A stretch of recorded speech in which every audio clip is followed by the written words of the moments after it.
JK lifestyle follow করে Jahangir doctor Jahangir কবিরকে follow করে healthy উপায়ে কিভাবে আমরা রান্না করব সেটাই আজকে আপনাদেরকে দেখাবো। তো ওয়েলকাম, আসসালামু আলাইকুম, ওয়েলকাম ইন মাই ওয়ার্ল্ড। কি অবস্থা, কেমন আছেন সবাই? তো আজকে আমি এখানে মাছ টুনা ফিশ রান্না করেছি। আসলে খুবই কম মশলায়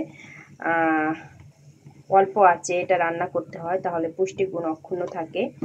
তো মাছটা আমার কমপ্লিট হয়ে গেছে। আর এখন আমি লাল শাক ভেজে নিব। আমি প্রথমে দিয়ে দিয়েছিলাম অলিভ অয়েল দিয়েছি। তো এরপরে পেঁয়াজ আর কাঁচামরিচ দিয়েছি। একটু গ্যাস কম, তাই একটু টাইম লাগতেছে। তো মোটামুটি একটু ওয়েট করি হয়ে আসার জন্য পেঁয়াজটা আর কাঁচামরিচটা। এরপরে আমি অ্যাড করে দিব একটু চিংড়ি মাছ। আজকে একটু কয়েকদিন খুব সেদ্ধ আর সটে খেয়েছি, আজকে একটু অন্যরকমভাবে করতে যাচ্ছি। তো যেহেতু গ্যাস নেই বাসার মধ্যে, খুবই কম, এই টাইমে গ্যাস থাকে না, আমি জানতাম না আসলে। তো একটু সময়ই লাগবে। আমি একটু লবণও দিয়েছি আসলে। আর এখানে আমি শাক ভাজি করব, তো একটু ঢেকে দেই।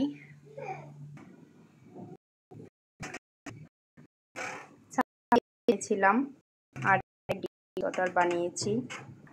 জেকে লাইফস্টাইল আসলে এটা খুবই করবে, ওয়েট লস করবে। সালাদ।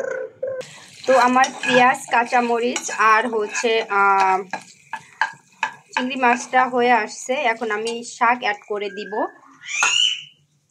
আসলে হেলদিভাবে রান্না খুবই কম টাইম লাগে। আমি 2 মিনিট শাকটা ভাজবো।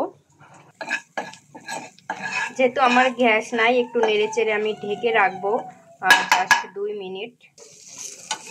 ওকে, আমার শাক ভাজিটা কমপ্লিট।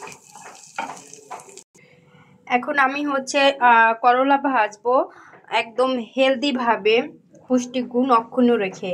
সঙ্গেই থাকুন। আমি এক্সট্রা ভার্জিন অলিভ অয়েল দিয়েছি, পেঁয়াজ দিয়েছি আর দিয়ে দিচ্ছি চিংড়ি মাছ। এবার ওয়েট করবো এটা একটু ভাজা হওয়ার জন্য। আমার চিংড়ি মাছ আর পেঁয়াজটা ভাজা হয়ে এসেছে। এখন আমি অ্যাড করে দিব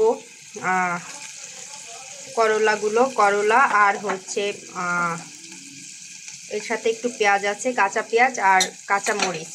তো এবার নেড়ে চেড়ে রান্না করব 2 থেকে 3 মিনিট। সবচেয়ে হেলদিভাবে রান্না করে দেখালাম। হেলদি উপায়ে পুষ্টিগুণ অক্ষুণ্ণ রেখে 100% পুষ্টিগুণ অক্ষুণ্ণ রেখে করলা ভাজি করলাম চিংড়ি মাছ দিয়ে, শাক ভাজি করলাম চিংড়ি মাছ দিয়ে, আর মাছ রান্না করলাম। তো সবাই বাসায় ট্রাই করবেন। Thank you so much. আল্লাহ হাফেজ and take care. Bye by.